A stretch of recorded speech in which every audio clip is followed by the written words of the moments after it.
Para pemirsa UGTV dimanapun berada, Assalamualaikum warahmatullahi wabarakatuh.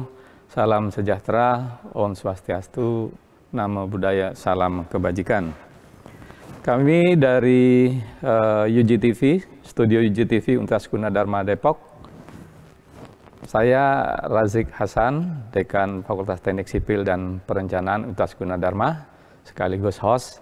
Dan saat ini ditemani oleh Ibu Pancawati Dewi, IAI. Selamat pagi. Selamat pagi Pak Razik. Ya, beliau adalah Ketua Program Studi Magister Arsitektur Universitas Gunadarma. Dan UGTV eksklusif ini membahas IKN ya secara serial dengan berbagai sudut pandang. Nah, ini tayang setiap hari Senin jam 8.30 sampai jam 10 waktu Indonesia Barat. Tayangan ini untuk hari ini kita akan membahas tentang sejarah dan arsitektur untuk masa depan IKN ya. Nah, ini akan dibagi dalam 3 sesi. Sesi pertama adalah tentang sejarah Masjid Shirathul Mustaqim. Sesi kedua tentang arsitektur Masjid Shirathul Mustaqim. Dan yang ketiga tentang sejarah dan arsitektur untuk masa depan, tentunya nanti kaitannya dengan IKN. Nah, untuk itu sebelumnya kita simak ya video TV yang sudah kami kumpulkan dari lokasi di IKN.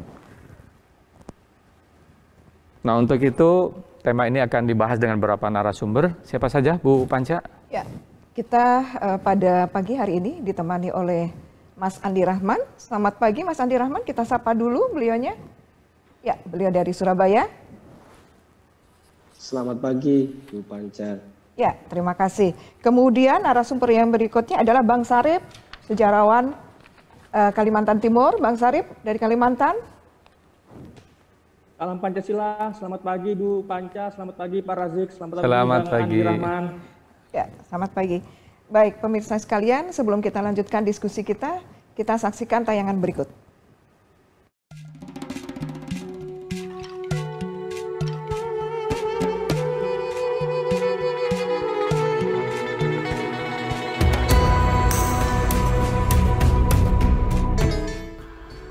Masjid Shirathul Mustaqim, yang artinya jalan yang lurus, adalah masjid tertua di kota Samarinda, Provinsi Kalimantan Timur, Indonesia. Tepatnya di Kelurahan Masjid, Kecamatan Samarinda Seberang. Masjid Shirathul Mustaqim dibangun selama 10 tahun. Dibangun sejak tahun 1881. Dan selesai pada tahun 1891. Pada mulanya, di tahun 1880, seorang pedagang muslim dari Pontianak, Said Abdurrahman bin Assegaf, yang kelak bergelar Pangeran Bendahara, datang ke Kesultanan Kutai. Ia memilih kawasan Samarinda Seberang sebagai tempat tinggalnya, sekaligus untuk berdagang. Mengetahui hal ini, Sultan Kutai saat itu, Haji Muhammad Sulaiman, sangat senang karena beliau mengetahui bahwa Said Abdurrahman adalah seorang yang sangat tekun dan taat dalam menjalankan syariat Islam. Samarinda Seberang pada saat itu dikenal sebagai daerah arena judi, sabung ayam pada siang hari, dan judi dadu pada malam hari. Selain itu, peredaran minuman keras juga marak di kawasan ini, sehingga menimbulkan keresahan warga sekitar karena bisa merusak citra keislaman Samarinda Seberang. Hampir tidak ada warga kampung yang berani melawan kondisi ini. Mereka membiarkan hal ini terus berlangsung. Mereka takut melawan.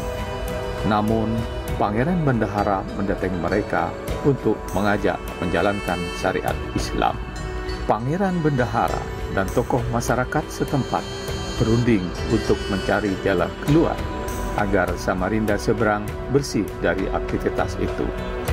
Dalam perundingan disepakatilah di lahan seluas 2028 meter persegi, di sana akan didirikan masjid. Setahun kemudian, pada tahun 1881,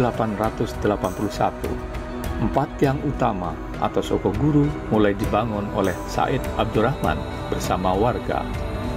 Menurut legenda yang beredar, berdirinya 4 tiang itu karena bantuan seorang nenek misterius yang hingga kini belum diketahui keberadaannya. Kala itu, banyak warga yang tak mampu mengangkat dan menanamkan tiang utama. Berkali-kali dilakukan, tetap saja gagal, hingga datanglah seorang perempuan berusia lanjut. Dengan tenang dia mendekati warga yang sedang gotong royong. Nenek tadi meminta izin kepada warga untuk mengangkat dan memasang tiang. Mendengar ucapan sang nenek, mereka tidak percaya dan malah mentertawakannya. Namun, Said Abdurrahman dengan bijak malah sebaliknya. Dia menyambut kedatangan nenek itu. Said pun meminta warga untuk memperkenankan si nenek untuk melakukan apa yang diinginkan. Nenek pun meminta warga dan Said Abdurrahman balik ke rumah masing-masing. Esok harinya, usai sholat subuh, warga berbondong-bondong mendatangi lokasi pembangunan masjid. Seperti tak percaya, 4 tiang utama telah tertanam kokoh. Warga pun kaget, tetapi tak satu pun orang yang mampu menemukan keberadaan nenek itu. Telah selama 10 tahun, pada tahun 1891, atau tepatnya 27 Rajab 1311 Hijriah, Masjid Shiratal Mustaqim rampung dari pengerjaannya. Sultan Kutai Haji Muhammad Sulaiman sekaligus menjadi imam memimpin sholat pertama kali di Masjid Shiratal Mustaqim. Pada tahun 1901, Henry Dyson, seorang saudagar kaya berkebangsaan Belanda, memberikan sejumlah hartanya untuk pembangunan menara masjid yang berbentuk segi 8 setinggi 21 meter. Hingga kini, menara itu masih berdiri tegak tepat di belakang kiblat masjid. Masjid Shiratal Mustaqim telah ditetapkan sebagai bangunan cagar budaya yang dilindungi berdasarkan Undang-Undang Nomor 5 Tahun 1992. Pada tahun 2003, Masjid Shiratal Mustaqim menjadi pemenang kedua dalam Festival Masjid-Masjid Bersejarah di Indonesia. Kendati pernah direhabilitasi pada tahun 2001 oleh Wali Kota Samarinda Ahmad Amin, namun masjid itu tidak pernah berubah dari bentuk aslinya. Masjid Shiratal Mustaqim adalah satu bukti atau artefak penting bagi perjalanan Islam di Samarinda, khususnya Samarinda seberang.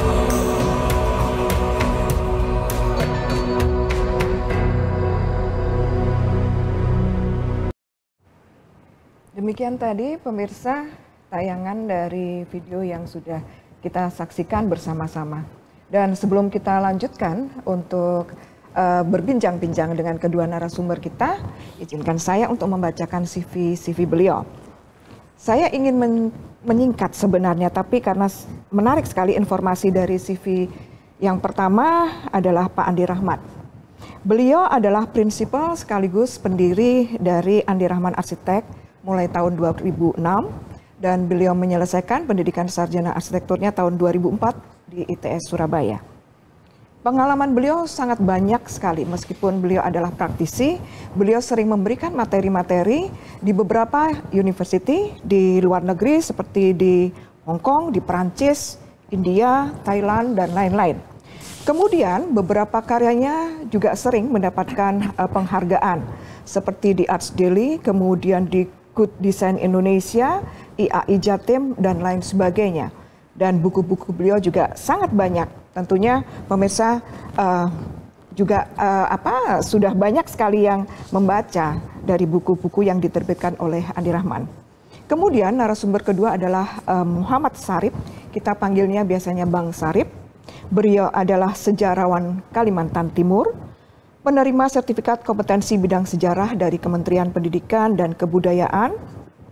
Kemudian buku-buku beliau juga banyak sekali karyanya, termasuk tentang Kalimantan Timur ya, tentang Sungai Mahakam dan lain sebagainya. Beliau juga sering menjadi narasumber baik di acara seminar, bedah buku ataupun juga berbicara tentang IKN. Silakan Pak Rasik dilanjutkan dengan bincang-bincangnya kita pada pagi ini. Baik, terima kasih Bu Panca. Selamat pagi. Mungkin saya nanti pertama saya tujukan ke Pak Sarip. Selamat pagi Pak Sarip. Selamat pagi Pak Razik. Ya, terima kasih Pak atas kehadirannya untuk berbagi pengetahuan di acara UG Talk. Dari VT tadi, apa nih Pak yang bisa saya baca? Pak Sarip selaku sejarawan nih dari tempat khususnya nih di Samarinda. Apa yang bisa dibaca Pak? Di situ ada banyak legenda yang diceritakan. Baik, selamat pagi Pak Razik, selamat pagi Bu Panca, selamat pagi Bang Rahman, selamat pagi pemirsa UGTV. Dan dari tayangan video tadi ada beberapa kata kunci, misalnya Islam, kemudian mitologi, lalu kutai dan masjid begitu. Nah, di sini saya coba memaparkan dulu tentang kerajaan Kutai. Kerajaan Kutai yang dimaksud di sini adalah monarki yang awalnya bercorak Hindu lokal, berdiri tahun 1300 Masehi di Jahitan Layar. Lokasinya kini adalah Desa Kutai Lama, Kecamatan Anggana, Kabupaten Kutai Kartanegara, Provinsi Kalimantan Timur. Itu posisinya di muara Sungai Mahakam. Kerajaan ini berbeda dengan kerajaan Kutai yang sering kita baca di buku-buku sejarah atau buku-buku sekolah begitu. Ada disebut kerajaan Kutai yang mewariskan 7 prasasti Yupa di Muarakaman. Kerajaan yang mewariskan Yupa itu berdirinya sekitar abad keempat atau abad kelima Masehi. Jadi ada 2 kerajaan yang identik dengan nama Kutai. Yang pertama yang di Muarakaman abad keempat, yang kedua adalah kerajaan Kutai Kertanegara di Kutai Lama atau Jahitan Layar di muara Sungai Mahakam. Nanti ketika tahun 1635, kerajaan Kutai Kertanegara dari muara ini agresi militer ke kerajaan Muarakaman di pedalaman. Dan Kutai Kertanegara memenangkan pertarungan itu sehingga dinasti Mula Warman yang di pedalaman itu runtuh, wilayahnya kemudian dianeksasi atau diambil begitu. Lantas kerajaan yang berposisi di muara ini pada tahun 1000 atau sebelumnya 1575 Masehi itu kedatangan mubalik atau juru dakwah dari Minang.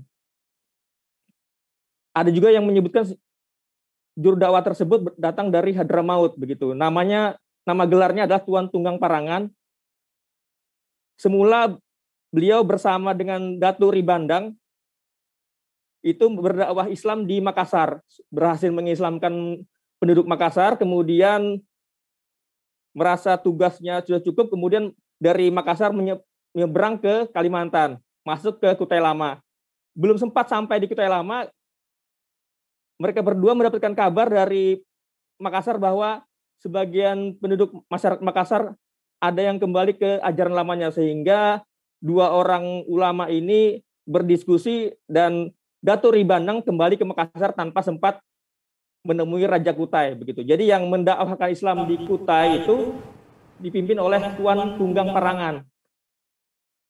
Masyarakat mengenalnya sebagai Habib Tunggang Parangan. Gelar Tunggang Parangan ini karena beliau ketika menumpangi perahu itu wujud perahunya ada moncong agak tajam depan mirip dengan ikan parangan sehingga digelari Tuan Tunggang Parangan. Itu kejadiannya menurut sejarawan Konstantinus Altingmis, tarikhnya atau penanggalannya tahun 1575 Masehi. Kemudian, kerajaan Kutai yang sudah menjadi monarki Islam tersebut masih menggunakan gelar raja. Sampai kemudian ibu kota dari Kutai Lama dipindahkan ke Jembayan. Jadi ini kalau konteks pemindahan ibu kota, Kerajaan Kutai sendiri sudah berkali-kali memindahkan ibu kotanya. Dari Kutai Lama, kemudian tahun 1732 Masehi itu dari Kutai Lama pindah ke Jembayan. di antara kota Samarinda dan kota Tenggarong ada nama kecamatan, ada nama desa juga Jembayan. Jadi sempat beribu kota di Jembayan. Disitulah pertama kali digunakan gelar sultan untuk pemimpin takhta kerajaan Kutai. Yang pertama kali menggunakan gelar sultan tersebut adalah Sultan Haji Muhammad Idris yang pada tahun lalu dinobatkan oleh pemerintah Republik Indonesia sebagai pahlawan nasional dari Kalimantan Timur. Hanya saja ketika awal penggunaan gelar sultan ini, dinamika politik, keamanan, ketertiban di wilayah Kutai itu kurang kondusif, termasuk juga Sultan Idrisnya diriwayatkan melakukan petualangan ke Pulau Sulawesi, ada konflik dengan POC. 50 tahun beribu kota di Jembayan, kemudian pindah lagi ke Tenggarong tahun 1782. Di situ walaupun Islam telah menjadi religi dari monarki Kutai, tapi dakwah Islam tidak terlalu masif karena keterbatasan sumber daya manusia juga, keterbatasan juru dakwah. Mulai masifnya dakwah Islam di wilayah Kutai itu dilatar belakangi oleh hubungan dengan Banjar.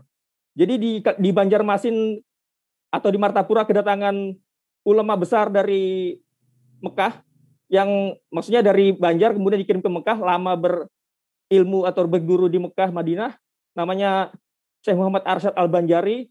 Beliau di Martapura punya pendidikan yang bagus, punya banyak murid. Nah, murid-murid beliau dan keturunan beliau lah yang menyebar ke Kalimantan, termasuk Kalimantan Timur, termasuk Kutai, Samarinda, dan lain-lain, begitu.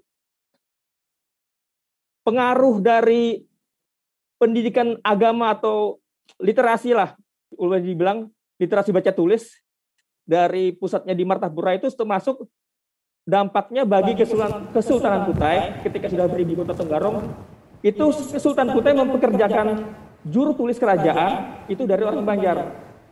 Maka kita bisa sampai sekarang punya warisan Salah-Selah Kutai, manuskrip Arab Melayu Salah-Selah Kutai yang sekarang disimpan di perpustakaan Berlin, Jerman. Itu ditulis oleh seorang Banjar namanya Khatib Muhammad Tahir, yang menurut Weker dalam risetnya tahun 1956, pada abad ke-19 itu yang orang-orang yang mampu menguasai atau punya keterampilan menulis itu umumnya dari orang Banjar, begitu.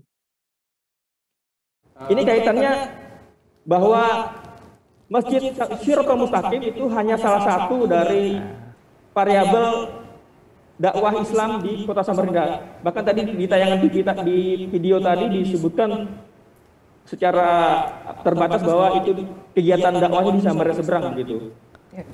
Sementara Kota Samarinda sendiri dibelah oleh Sungai Mahakam, dan ada Samarinda bagian kota yang juga punya pengaruh signifikan dalam perkembangan dakwah Islam, begitu. Baik, Pak Syarif. Cukup menarik ya tadi. Cukup menarik ya. Kaya sekali informasinya dari Pak Syarif ya. Jadi sebetulnya ini kan memang bagaimana Islam itu terkait dengan beberapa aspek kekuasaan ya, tentunya yang menguasai wilayah-wilayah, dan ada beberapa kegiatan-kegiatan dakwah Islam itu di sebuah masyarakat yang kemudian dengan arsitektur yang nanti akan dibahas, dengan arsitektur bisa menjadi pengubah ya, atau memperbaiki perilaku masyarakat yang sebelumnya tadi seperti diceritakan di VT bahwa kegiatan masyarakat di Samarinda seberang pada saat itu ada banyak kegiatan-kegiatan yang berorientasi pada kemaksiatan. Nah, melalui intervensi masjid, nanti mungkin akan kita bahas di sesi kedua. Baik, mungkin kita lanjutkan ke Mas Andi Pak Rahman. Andi Rahman. Silakan Bu Baik, Panca. ya, terima kasih. Oke, kita akan ke narasumber yang kedua. Kalau tadi Bang Syarif, saya memanggilnya Mas Andi karena Mas Andi ini masih muda sekali ya. Mas Andi, kita tahu bahwa karya-karya Mas Andi tentang masjid itu cukup banyak ya, cukup banyak lah, katakan seperti itu. Mungkin bisa berbagi cerita tentang pengalaman Mas Andi pada saat mendesain masjid gitu kan. Kira-kira peran masjid itu sendiri setelah beroperasional atau apa bagi lingkungan atau masyarakat, atau mungkin pandangan Mas Andi sebagai seorang arsitek itu pada saat merancang bagaimana? Ya baik, selamat pagi, Assalamualaikum warahmatullahi wabarakatuh. Waalaikumsalam warahmatullahi Selamat wabarakatuh. pagi Abu Panca, Pak Razik dan Pak Bang Sarip ya. Tadi cukup menarik yang disampaikan Bang Sarip, saya juga belajar.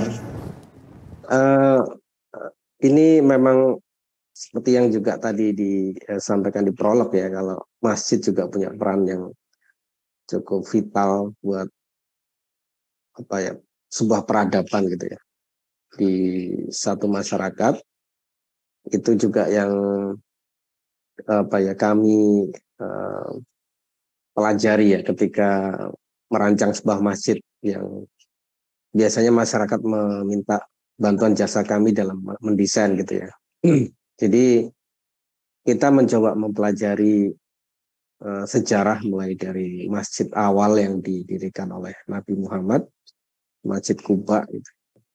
Yang sebetulnya peran masjid itu di awal kenabian itu kan apa ya, cukup luas sebetulnya perannya. Jadi nggak hanya sebagai tempat untuk ritual ibadah, tapi sebagai pusat kegiatan masyarakat, bahkan sebagai pusat pemerintahan saat di akhir perjalanan sejarah Nabi ya. Jadi artinya sebetulnya fungsinya sangat luas. Namun sekarang yang terjadi adalah fungsi masjid itu jadi lebih menyempit, lebih pada fungsi ruang ritual saja untuk kegiatan ritual ibadah. Padahal masjidnya besar-besar dan megah-megah. Jadi yang kami lakukan adalah untuk mencoba ya tanda kutip mengkritik itu gitu ya. Jadi masjid tidak harus bermegah-megah, tapi lebih pada yang diutamakan adalah kemakmurannya. Bagaimana masjid itu bisa mempunyai peran yang besar untuk kemaslahatan umat dan meningkatkan kualitas kehidupan masyarakat. Kira-kira begitu, Bu Panca. Ya, kalau kemudian Mas Andi sendiri melihat tidak, sebelum keberadaan masjid itu ada, kemudian di dalam sebuah kawasan kemudian ada masjid, ada perubahan. Tadi sudah sempat disampaikan bahwa tidak hanya sebagai tempat ritual untuk melakukan ibadah gitu kan, tapi juga untuk pusat kegiatan. Melihat itu tidak? Melihat ada perubahan lah kegiatan perilaku dari masyarakat di sekitar. Ya, ini alhamdulillah yang ada 2 masjid yang sudah selesai kita desain dipergunakan oleh masyarakat. Itu ada Masjid Saranglebah sama Masjid Lego. Karena 2 masjid itu dekat dengan studio kami, dan takmir dari kedua masjid itu masih selalu berhubungan dengan kami, komunikasi gitu ya, kayak dengan perkembangan yang terjadi di kedua masjid tersebut.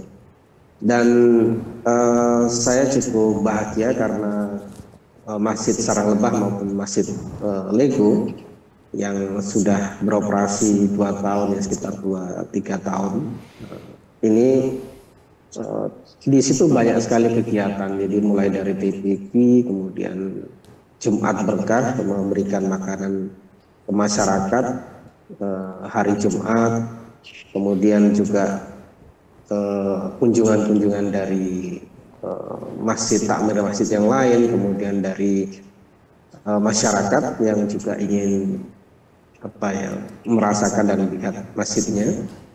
Dan ini yang terjadi di masyarakat adalah di situ kegiatan belajar mengajar terkait dengan pengkajian Islam itu jadi sangat bertumbuh dengan baik gitu ya. Jadi hampir tiap minggu selalu ada kegiatan pengkajian mengaji seperti itu ya, entah rutin maupun yang misalkan ada hari besar Islam seperti itu. Jadi saya melihat kondisi perkembangan Islam di situ jadi jauh lebih meningkat, karena dulu sebelumnya kan tidak ada TPQ, jadi masyarakat di sekitar masjid itu kan anak-anak kecilnya yang ingin mengaji tidak ada wadahnya. Tapi ketika ada Masjid Lego atau Masjid Saranglebah itu sekarang jumlah santrinya itu yang TPQ itu sekitar 100 orang. Ya. Jadi ini juga satu fenomena yang menurut saya cukup menarik. Baik, Mas Andi, menarik sekali diskusi kita. Kita tahan dulu karena kita ada tayangan dulu lagi sebelum mengakhiri segmen yang pertama. Silakan. Dari dulu sampai sekarang masjid ini alhamdulillah masih tetap berdiri tegak, alhamdulillah. Cuma perenovasiannya pada tahun 1999 sampai 2001 karena ini masjidnya sudah lama, usianya kan dari tiang ke tiang itu ada yang dimakan rayap, kemudian dari panahan-panahannya itu gelar-gelarnya ada yang rapuh, kemudian direnovasi itu dalam jangka 3 tahun termasuk menara masjid itu direnovasi, cuma tetap tidak merubah bentuk, tetap seperti semula. Dan kemudian ada masjid ini mimbar yang tidak boleh dirubah, jadi tetap mimbar ini di tengah masjid.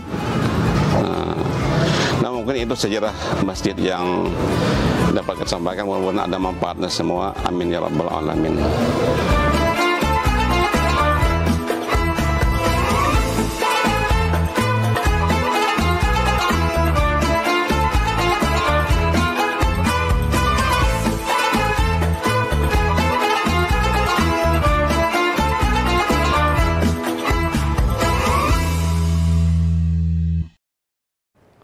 Baiklah pemirsa UGTV, diskusi yang sangat menarik ya.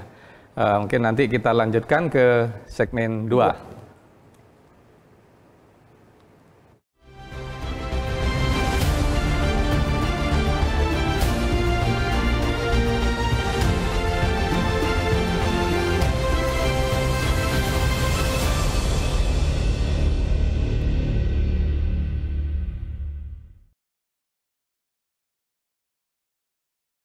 Oleh olang para una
Baiklah pemirsa UJTV yang masih setia ya menemani kami di dalam acara UJ Talk eksklusif tentang IKN. Nah, di sesi kedua ini kita akan membahas tentang bagaimana arsitektur itu selalu berperan di dalam kehidupan masyarakat, dan tentunya untuk itu arsitektur itu harus selalu mengikuti perjalanan terutama peradaban. Jadi dari masa lalu, masa kini untuk harapan ke masa depan. Nah, untuk itu sebelumnya kita lihat dulu tayangan berikut Masjid Shirathul Mustaqim dari sisi arsitektur, dan tentunya di sana ada proses akulturasi yang terjadi. Baiklah, kita saksikan.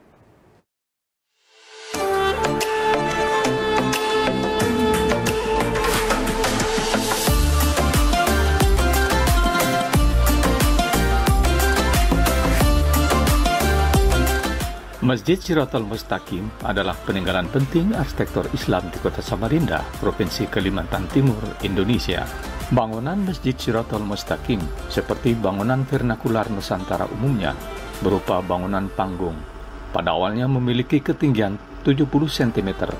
Namun seiring proses renovasi, bentuk panggung kini tidak terlihat lagi dengan jelas.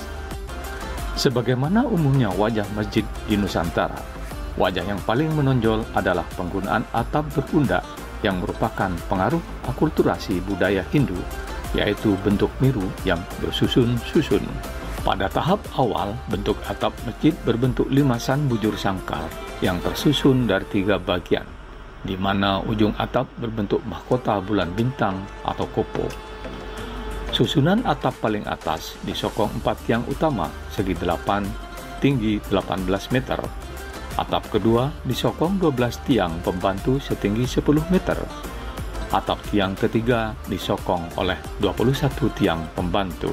Perubahan atap masjid menjadi 4 pundakan, disokong oleh 36 tiang pembantu pada keempat sisi masjid. Hal ini karena penambahan selasar atau arkad pada sisi depan, kanan, dan kiri masjid untuk menampung jemaah yang semakin bertambah banyak, khususnya di hari Jumat atau di hari besar lainnya. Sistem struktur utama penyokong masjid seluruhnya menggunakan kayu ulin yang konon berasal dari 4 kampung, yaitu Karangmumus, Dondang, Kutai Lama, dan Loa Haur.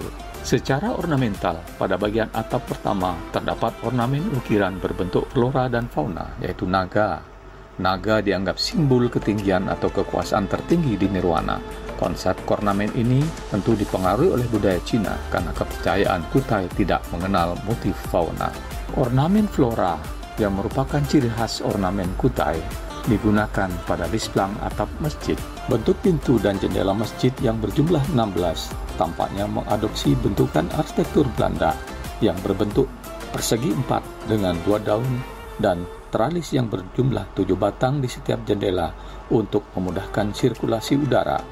Pada atap terdapat bukaan berbentuk lingkaran untuk memasukkan cahaya alami.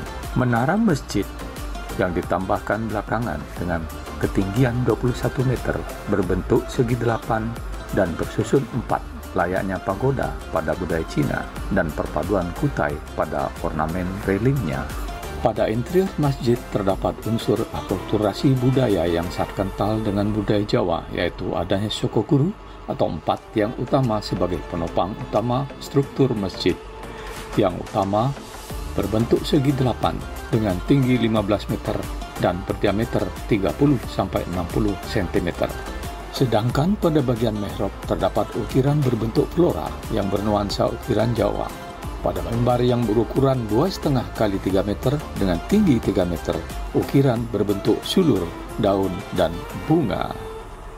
Demikianlah Masjid Shiratal Mustaqim secara arsitektural merupakan cerminan paduan ragam budaya yang mengakomodasi berbagai elemen positif sesuai perkembangan zamannya. Masjid Shiratal Mustaqim adalah ekspresi keislaman wasatiyah yang berdiri di tengah, yang secara inklusif menjadi rahmat bagi sekalian alam.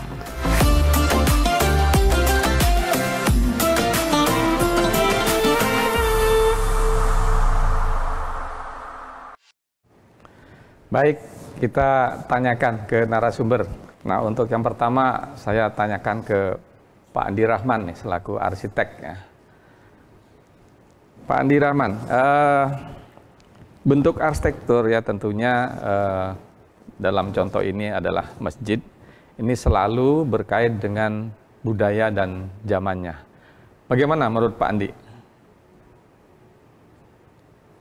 Iya, saya sangat setuju dengan itu ya, karena memang Islam selalu menghargai kesetempatan, jadi menghargai masyarakat setempat. Jadi Islam hadir itu kan sebagai rahmat semesta alam, sehingga budaya pun dihargai ketika Islam masuk ke satu daerah tertentu. Ini juga bisa kita lihat dari sejarah masjid yang masuk di Indonesia, di Nusantara ya. Dulu kan belum ada Indonesia ya, di Nusantara. Itu yang terjadi adalah bukan masjid bergaya Timur Tengah atau bergaya Arab yang masuk ke sini, tapi justru masjid-masjid yang hadir di awal Islam masuk di Nusantara adalah masjid yang sangat menghargai lokalitas, termasuk bentuknya ya. Jadi kata kuncinya akulturasi tadi gitu ya. Bentuk dengan atap-atap laju yang memang itu merespon kondisi geografis dan iklim yang ada di Nusantara. Termasuk bagaimana konsep panggung itu juga diakomodasi gitu ya, sehingga itu juga sebetulnya menjadi pembelajaran kita ya sebagai arsitek ya, di zaman sekarang gitu ya. Jadi jangan terjebak pada bentukan-bentukan tertentu atau simbol-simbol tertentu yang itu menyebabkan kembangan desain masjid jadi dalam tanda kutip tidak berkembang. Gitu sih Pak.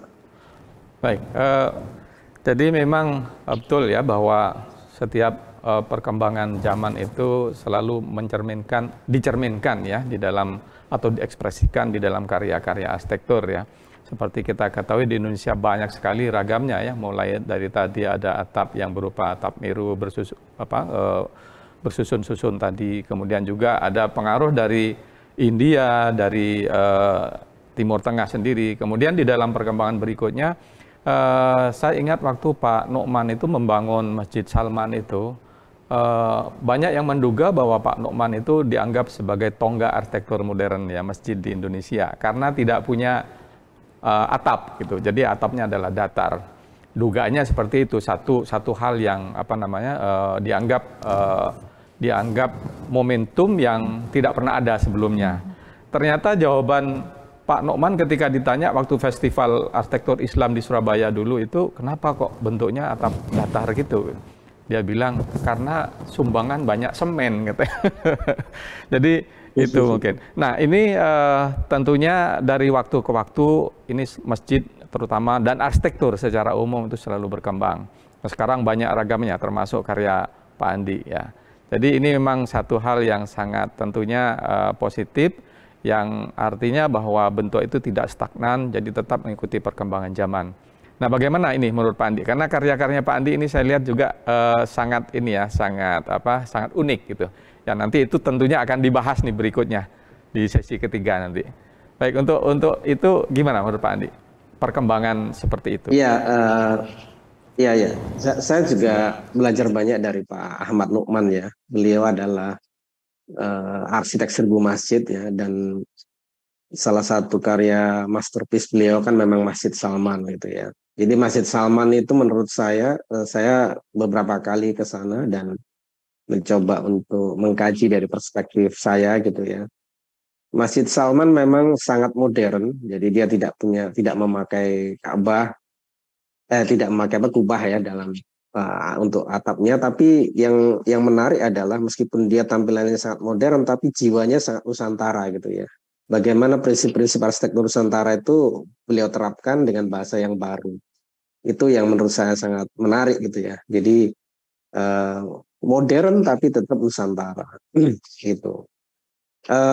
Untuk perkembangan masjid yang semakin mengkini, menurut saya semakin lama saya rasa semakin baik ya. Saya melihat bahwa masjid itu sebetulnya adalah parameter kemajuan arsitektur Islam. Kenapa? Karena masjid itu kan kalau dari kacamata kita sebagai arsitek, klien kita itu nggak hanya sekedar manusia, nggak hanya sekedar panitia pembangunan masjid atau takmir, tapi juga Allah itu sendiri gitu ya. Allah yang maha kuasa atas segala yang diberikan kepada kita gitu ya. Maka yang kita berikan kepada desain masjid yang di situ adalah juga disebut rumah Allah itu, maka haruslah yang terbaik gitu ya. Jadi tidak boleh asal, tidak boleh sekedar gitu ya. Jadi tidak boleh karena ya kita membantu dalam tanda kutip ya masyarakat yang butuh desain masjid, kemudian kita membantunya juga sekedarnya saja, itu tidak boleh. Arsitek harus memberikan yang terbaiknya, ide terbaiknya untuk masjid itu, karena masjid itu adalah rumah Allah. Karena disitulah sebetulnya arsitek itu tidak hanya mempraktikkan ilmunya tapi juga beramal gitu ya. Di situ itu desain itu adalah amalnya dia untuk diberikan kepada Tuhannya gitu ya. Jadi pada porsi itu, maka dengan kesadaran itu, maka kalau kita mendesain masjid ya harus selalu yang terbaik, yang terbaru, yang nantinya bisa memberi kenyamanan kepada seluruh masyarakat yang menggunakan masjid itu baik dalam beribadah maupun dalam kegiatan-kegiatan lainnya. Begitu sih, Pak. Nah, mungkin dilanjutkan Bu Panca nih dengan Pak Sarip nih, narasumber kedua. Baik, terima kasih Pak Rasik. Kita sekarang ke Bang Sarip nih. Bang Sarip. Ya, Bu. Ya, tadi kalau kita sudah mengikuti tayangan video tadi, kemudian juga mendengar penjelasan dari Pak Rasik tentang adanya pengaruh budaya di Samarinda selain dari tentunya tadi sudah dijelaskan di segmen 1 tentang Kerajaan Kutai itu sendiri. Ada Cina, kemudian ada Jawa, kemudian ada juga Belanda, katakan seperti itu. Mungkin Bang Sarip bisa menceritakan dari sejarahnya, budaya-budaya yang berperan terhadap dalam hal ini pembangunan masjid itu sendiri, yang mempengaruhi bentuk masjidnya ataupun di kawasan itu. Baik, Bu Panca, perlu diungkapkan dulu bahwa Masjid Siratul Mustaqim yang ada di Kecamatan Samudra Seberang ini memang betul sebagai bangunan tempat ibadah tertua di Samarinda dalam hal perawatannya. Akan tetapi untuk disebut sebagai tempat ibadah pertama Muslim Samarinda itu belum tentu, karena dalam hal ini Islam sudah disebarkan di wilayah Kutai pada tahun 1575 Masehi, dan di masa itu Tuan Tunggang Parangan sudah membangun surau, masih kecil dulu, surau namanya. Di dalam salah Kutai disebutkan bahwa pembangunannya difasilitasi juga oleh Raja Kutai saat itu. Nah, tentu saja dengan konstruksi bahan kayu dan juga pemindahan pusat istana, masjid atau surau yang lama itu tidak terurus lagi dan otomatis menjadi lapuk, hilang, ditelan massa begitu, termasuk juga di Samarinda. Memang belum marak pembangunan masjid, tapi sudah barang tentu ada fasilitas tempat ibadah, entah namanya langgar. Kalau di Samarinda orang biasa menyebut kalau tempat yang kecil itu namanya langgar. Kalau di tempat lain surau atau musola. Jadi inilah satu contoh masjid yang tetap dilestarikan konstruksi atau arsitekturnya. Dalam hal wujud tampilan visual Masjid Siratal Mustaqim, ini sebenarnya betul tadi akulturasi budaya di Nusantara seperti ini, ada perpaduan atau kombinasi budaya Kutai, Jawa, Tiongkok atau Cina. Kalau dalam Belanda dalam hal seorang mualaf bernama Henry Dassen yang menyumbang pembangunan menara. Saya pernah ke Banjarmasin melihat langsung Masjid Sultan Suryansah, itu lebih tua lagi di riwayatnya karena itu adalah Masjid Sultan pertama Banjarmasin sekitar pertengahan atau 1526 Masehi lah. Itu arsitekturnya mirip juga dengan Masjid Siratal Mustaqim.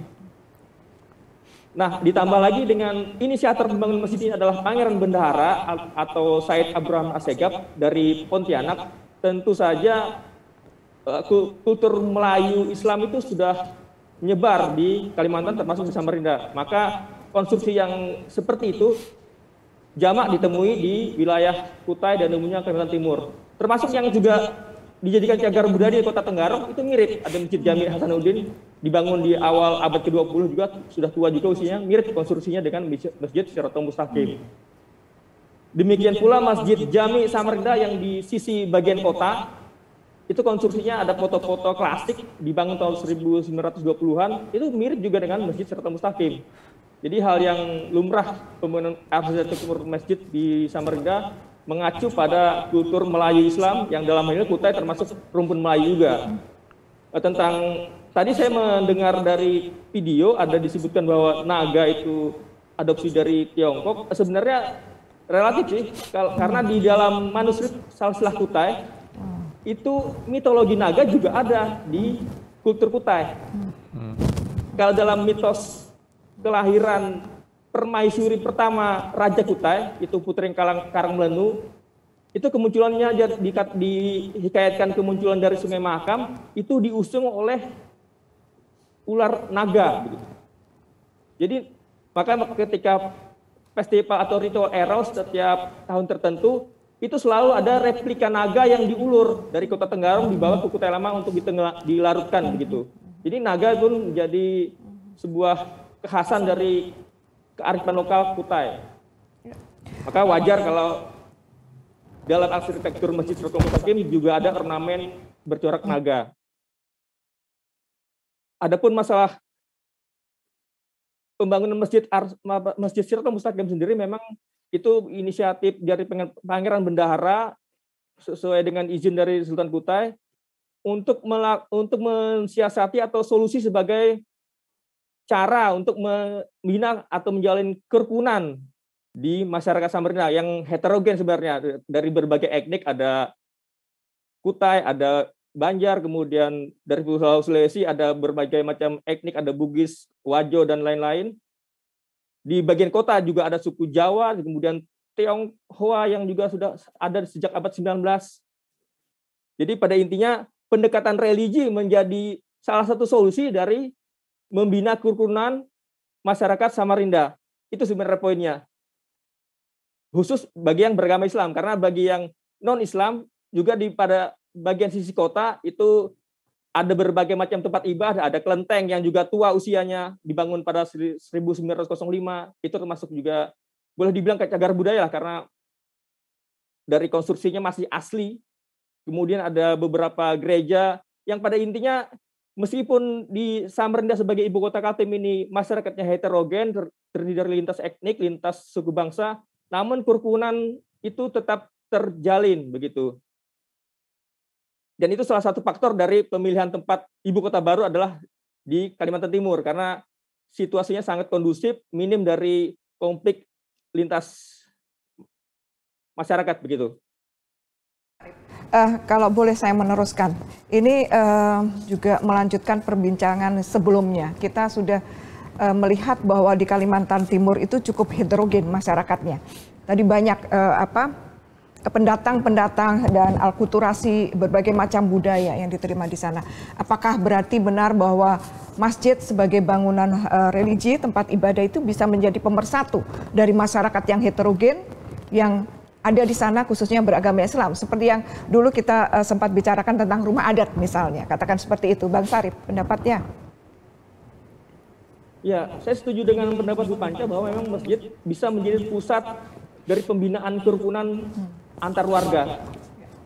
Jadi Masjid Siratul Mustaqim di Samar Seberang ini awalnya salah satu pusat dari dakwah Islam. Kemudian kehadiran Belanda, pemerintah kolonial Belanda juga di Kalimantan Timur, itu mengubah pusat kegiatan politik, ekonomi, sosial budaya itu ke sisi Samarinda Kota. Dan di saat bersamaan juga dermaga atau bandar pelabuhan Sultan Kuta itu berada di sisi kota. Jadi selain Pangeran Bendara ada juga pejabat lain sebandar yang posisinya di sisi kota. Kalau lokasi sekarang itu dekat dengan Kelenteng, Tempekong kalau orang bilang Samarinda. Jadi pada sisi bagian kota itulah kemudian berkembang dakwah Islam secara lebih masif karena kedatangan para ulama juru dakwah dari Banjar, umumnya turunan atau pernah berguru dengan murid Syekh Muhammad Arsyad Al-Banjari. Keberadaan masjid itu dari arsitektur aja kan bukan sekedar tempat ibadah sholat ritual rutin, tapi juga ada sisi-sisi lain, ada halaman yang luas, kemudian ada beranda. Itu memungkinkan selain untuk ibadah ritual juga ada tempat-tempat untuk berkumpulnya, untuk berdiskusi, untuk bermusyawarah bagi masyarakat begitu. Nah, jadi dengan keberadaan masjid ini selain terbinanya kerukunan juga bisa mempersatukan. Contoh hal dalam aspek bahasa di Samarinda itu karena di masjid raya atau masjid jami para ulama atau juru dakwahnya menggunakan bahasa Banjar, maka lambat laun atau memang sudah lama terbentuk bahasa Banjar sebagai bahasa lokal Samarinda. Itu diakui oleh Badan Pembinaan Bahasa atau Badan Pengembangan Bahasa Kemdikbud bahwa bahasa lokal atau bahasa daerah Samarinda itu adalah bahasa Banjar Samarinda. Jadi ada bahasa Banjar Samarinda. Itu digunakan atau dipahami oleh lintas etnis di Samarinda, bukan hanya dari orang Banjar yang menggunakannya, tapi dari lintas etnis termasuk Jawa, Bugis, Tionghoa dan lain-lain. Itu salah satu aspek dari pemersatu dalam hal kebudayaan gitu. Baik, terima kasih Bang Sarip. Saya rasa diskusinya semakin menarik, tapi kita harus akhiri dulu ya Pak Rasik ya. Baik pemirsa, ini diskusinya makin lama makin menarik. Nanti akan dikaitkan dengan IKN untuk sesi ketiga. Nah sebelum masuk ke sesi 3, baiklah kita lihat dulu tayangan berikut.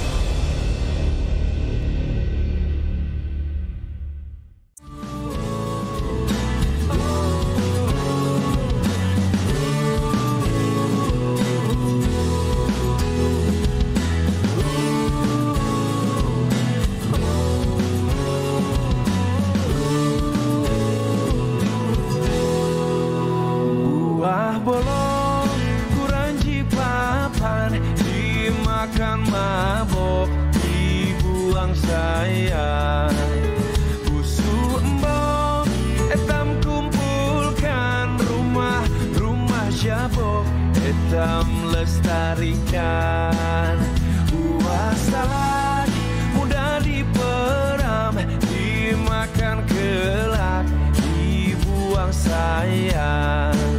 Subuh dan sanak etam kumpulkan untuk menyambut wisatawan. Buah terong di gangan nyaman, cukup lanak, tolong panggangkan. Museum Tenggaro Mula Warman, Yogyakarta hitam kenangahkan. Buah salak mudah diperam, dimakan kelak, dibuang sayang. Kemudian salak hitam kumpulkan untuk menyambut wisatawan.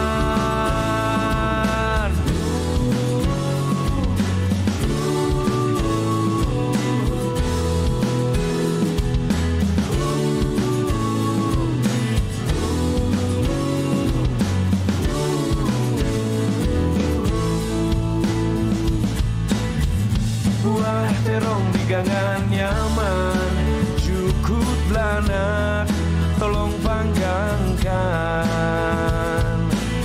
Museum Tenggarong Mula Warman, Yop dan Sanak, etam kenangahkan.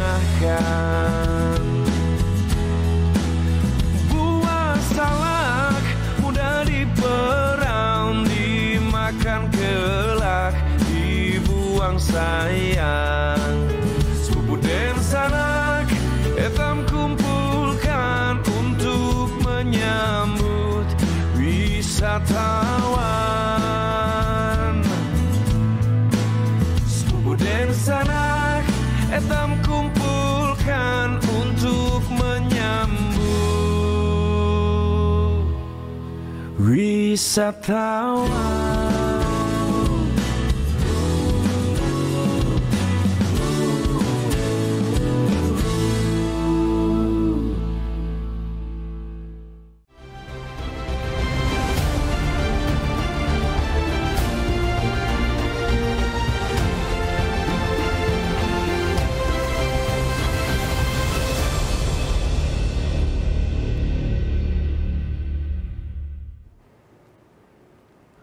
Baiklah, pemirsa UJ-TV dimanapun berada yang masih setia ya menemani kita di acara UJ Talk eksklusif tentang IKN.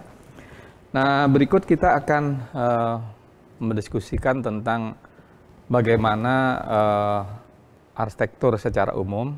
Nah, memang kasusnya ini contohnya adalah masjid.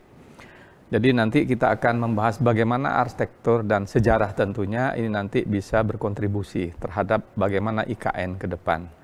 Nah, untuk itu sebelum kita membahas, kita saksikan berikut adalah video taping karya-karya masjid oleh Pak Andi Rahman. Ya. Baiklah, kita saksikan.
Baik, luar biasa ya karya Pak Andi Rahman ya terkait dengan masjid ya. Jadi sangat inovatif.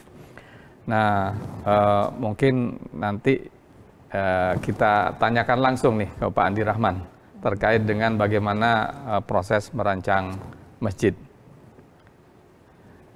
Saya kira karya-karya Pak Andi ya sangat unik ya. Tadi juga disampaikan oleh Pak Andi Rahman bahwa dalam merancang khususnya masjid ya, tentunya juga mungkin di arsitektur yang lain ya.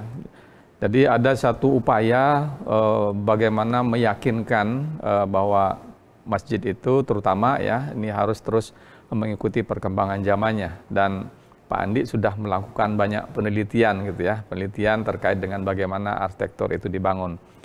Nah tentunya ini karena satu hal yang baru, bagaimana cara meyakinkan Pak Andi ini kepada klien khususnya untuk bisa merancang masjid yang sangat inovatif ini?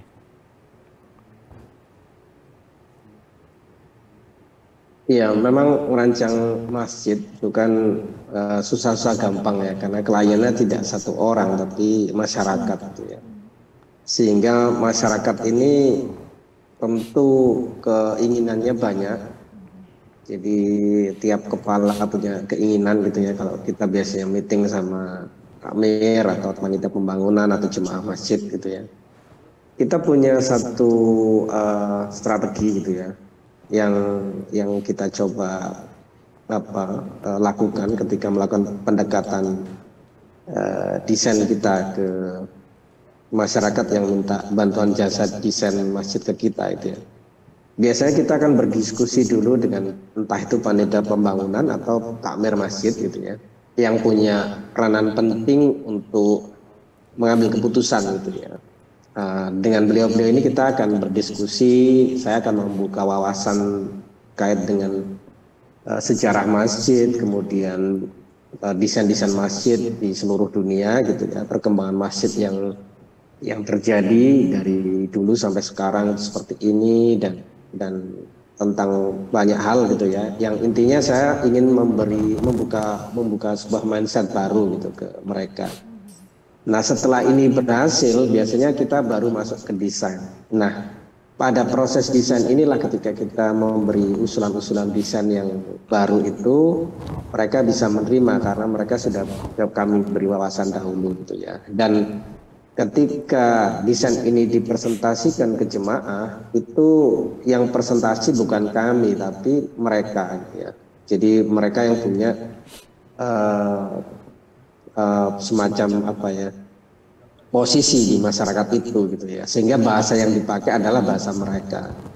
Dari beberapa kali kami merancang masjid dengan pendekatan seperti itu, alhamdulillah jemaah itu bisa menerima gitu ya, karena ada step-stepnya ketika proses penjelasan desain itu, alasan-alasannya kenapa begini, tujuannya apa, fungsinya apa, maksudnya apa, itu dijelaskan oleh panitia pembangunan atau takmir dengan bahasa mereka ke jemaah mereka gitu ya. Karena sebelumnya ketika kita langsung presentasi ke jemaah itu kemungkinan besar selalu ditolak. Mereka baliknya adalah saya pengennya masjid yang pakai kubah, yang pakai ornamen warnanya ini kayak gitu. Jadi balik lagi ke tipologi masjid pada umumnya yang itu sebetulnya menurut kami sayang ya kalau masjid tidak bisa berkembang sesuai dengan perkembangan zaman.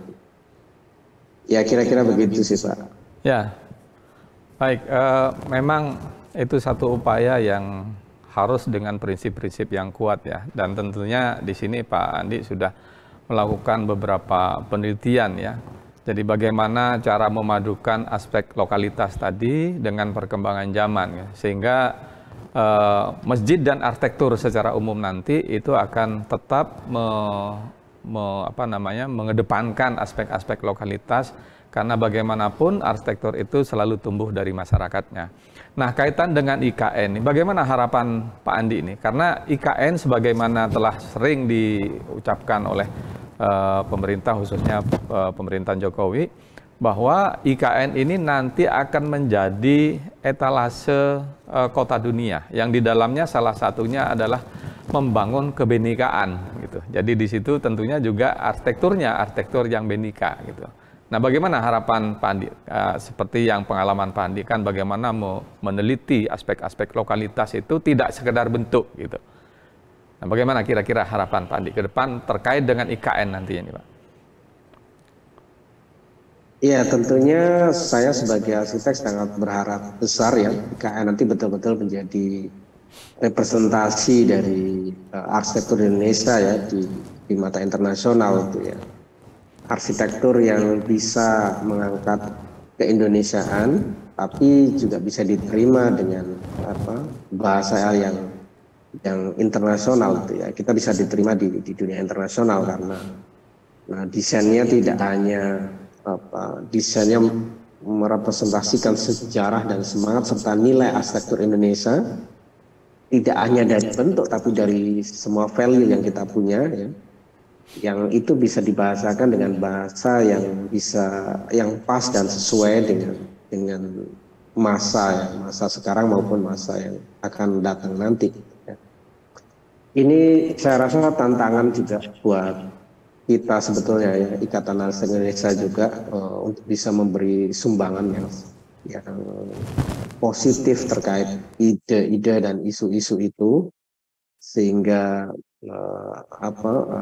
desain-desain dari IKN nantinya itu bisa lebih pas, karena kan yang mendesain dan mengawal itu adalah profesional dari Ikatan Arsitek Indonesia gitu ya. Dan tentunya ini juga harapan saya juga masyarakat, pemerintah itu bisa melihat ini gitu ya, bisa mendengar dan melihat ini gitu ya. Jadi serahkan sesuatu itu pada ahlinya gitu ya. Kira-kira begitu sih, karena memang arsitektur Indonesia itu kan ruhnya itu tentang keberagaman itu sendiri gitu ya. Jadi bukan satu tapi justru keberagaman itu dari Sabang sampai Merauke itu punya jiwa arsitektur sendiri-sendiri, dan itu yang menjadi tantangan kita bersama untuk bisa kita hadirkan atau kita munculkan di IKN nantinya gitu ya, sehingga orang luar yang datang ke IKN nantinya itu akan melihat Indonesia begitu luar biasa ya karena keberagamannya itu. Itu kira-kira apa saya, Pak. Ya, baik. Ini betul ya, saya kira nanti ini menjadi semacam dengan kepindahan ibu kota ini nanti tentunya harapannya arsitektur ini juga bisa mencerminkan lokalitas.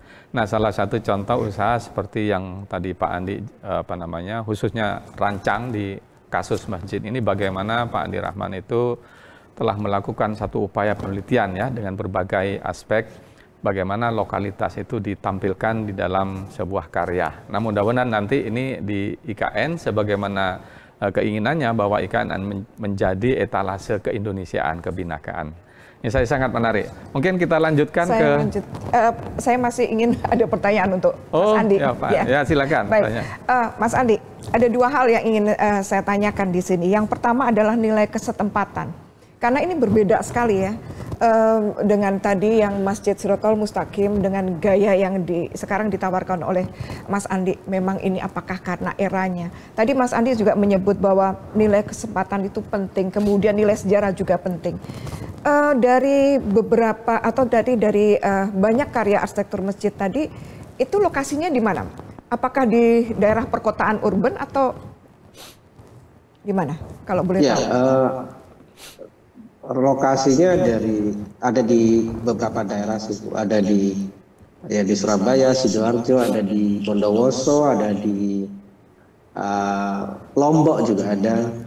Jadi di berbagai daerah situ. Biasanya yang tadi yang sudah dilakukan oleh Mas Andi itu nilai kesetempatan yang paling penting dan muncul di desainnya Mas Andi itu sebenarnya apa?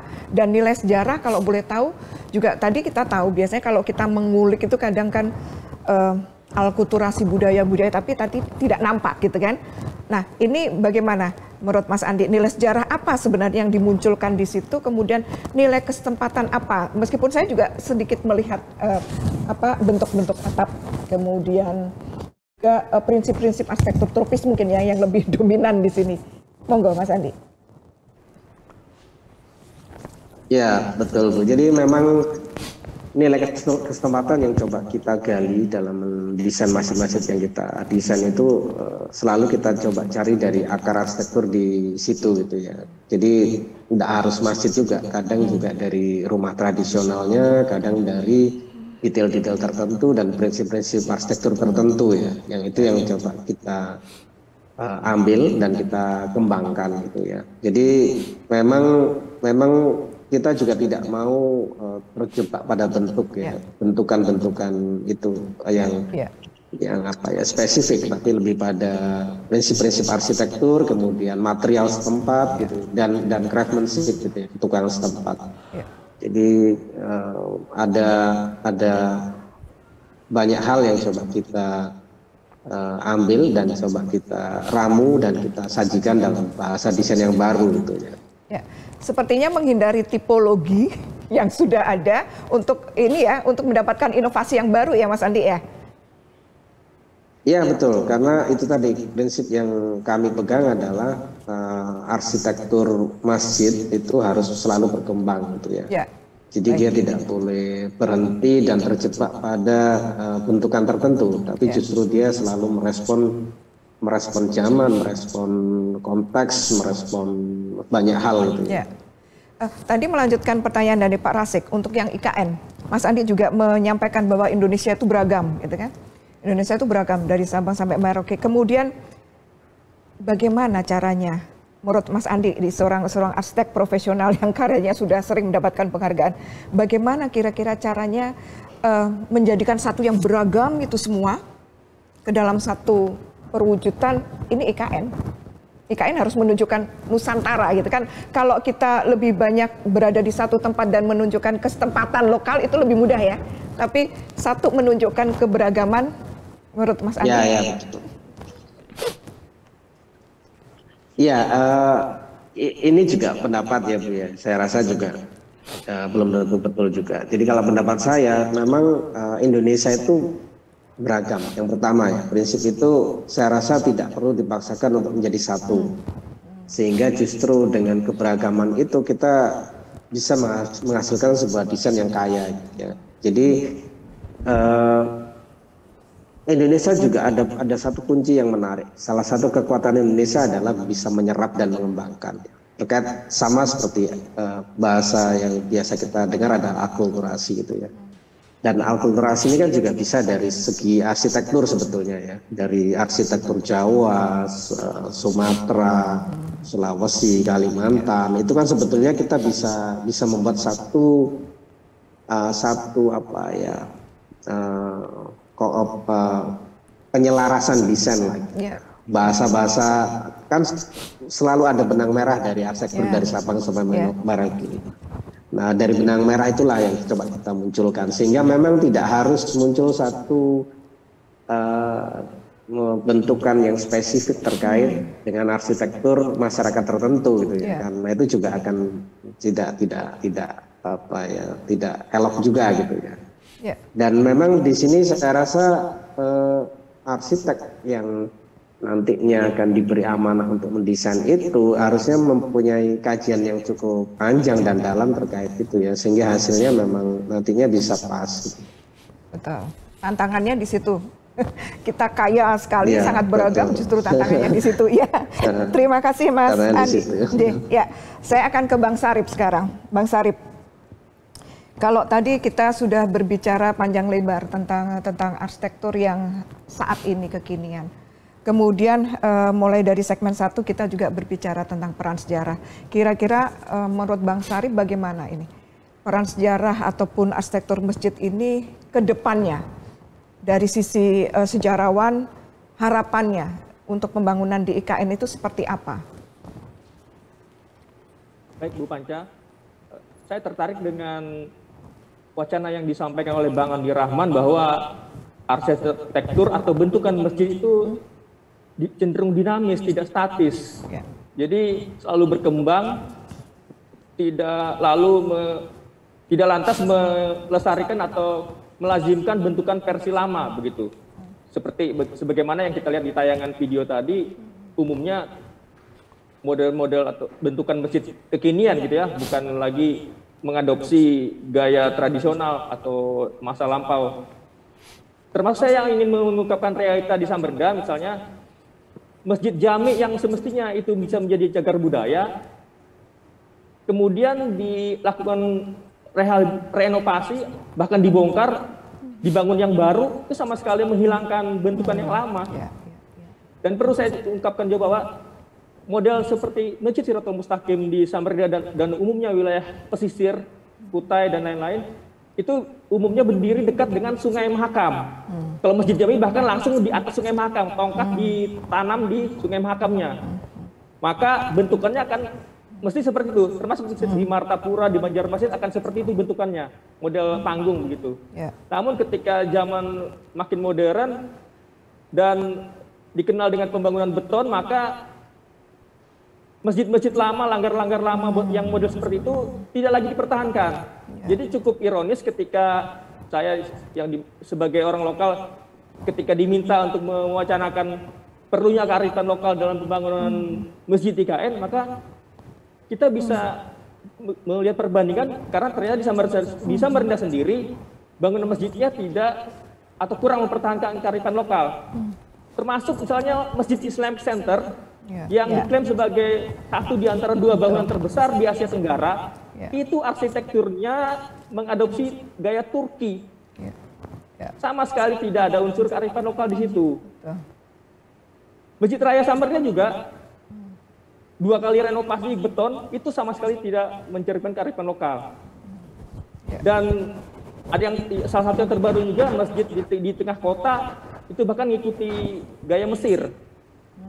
Jadi dalam hal ini saya kok cenderung setuju dengan pendapat Bang Adi Rahman, memang pembangunan arsitektur masjid itu dinamis, berkembang mengikuti zamannya.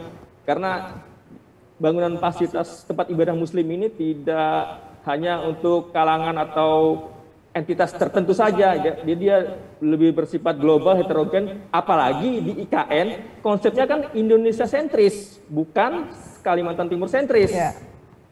Jadi memang tepat dan memang saya sesuai kata Bang Andi Rahman itu juga, memang serahkan saja pada ahlinya.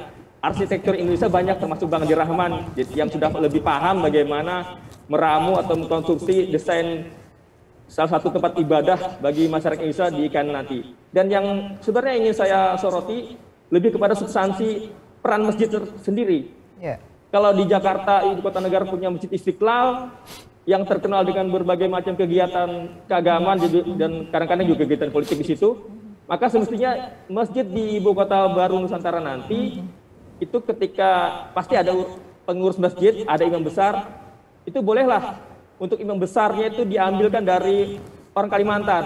Dan dalam hal ini Kalimantan, khususnya Kalimantan Selatan, itu punya tradisi ada tokoh turun-temurun di situ sebagai imam, sebagai ulama besar yang saban tahun selalu dikunjungi oleh masyarakat Indonesia dari berbagai pulau, dari berbagai provinsi, itu selalu berziarah ke situ. Jadi boleh saja misalnya keturunan atau satu dari ulama dari yang berpusat di Kalimantan Selatan itu bisa dijadikan sebagai imam atau pengurus masjid di ibu kota baru negara.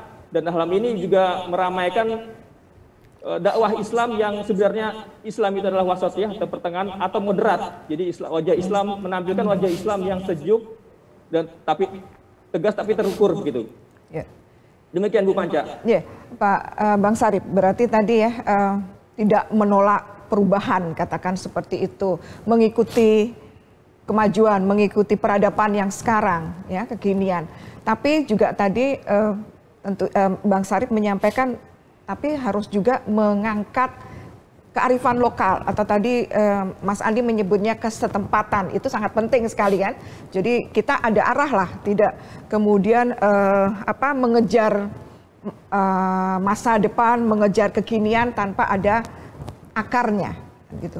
Kemudian tadi yang disampaikan oleh Bang Sarip juga tentang perlunya dipertahankan bukti-bukti sejarah, ya kan, dilestarikannya bangunan-bangunan yang memang terbukti memiliki peran penting dalam sejarah kawasan tersebut, masyarakat di sekitarnya dan lain sebagainya. Pak Rasik mungkin ada tambahan lagi. Ya, Jadi saya kira ini satu hal yang sangat menarik ya diskusi kita ya. Jadi yang pertama di segmen pertama kita membahas tentang sejarah ya, aspek kesejarahan. Kemudian yang kedua melihat bagaimana arsitektur itu akan sangat terkait dengan kesejarahan tadi. Jadi terlihat tadi bahwa bagaimana arsitektur itu ada terjadi proses akulturasi ya, atau artinya ada satu proses kolaboratif ya, atau pemaduan dari aspek-aspek perkembangan khususnya di peradaban dan budaya, terutama di arsitektur masjid khususnya di sini. Nah, ini terkait dengan bagaimana ke depan untuk IKN, tentunya aspek kesejarahan dan aspek bagaimana proses perkembangan itu di dalam arsitektur itu semua diakomodasi gitu, sehingga akan melahirkan satu bentukan-bentukan baru sesuai dengan zamannya yang tentunya tidak begitu saja meninggalkan aspek kesetempatan tadi ya istilahnya, atau adat istiadat yang berkembang di masyarakat, karena memang arsitektur itu juga akan memotret banyak aspek untuk bisa menjadikan arsitektur itu terus tumbuh dan berkembang ya. Nah, mungkin untuk closing statement saya minta ke Pak Andi lagi, ini terkait dengan tadi ya, jadi ada kesejarahan, ada arsitektur, dan nanti ada IKN ke depan. Dari 3 segmen tadi yang membahas dari aspek kesejarahan, arsitektur, dan perkembangan, nanti untuk IKN, tadi juga sudah sempat sedikit disampaikan tentang bagaimana harapannya ke depan. Nah, mungkin untuk closing statement bisa disampaikan kira-kira bagaimana potret IKN ke depan, Pak Andi.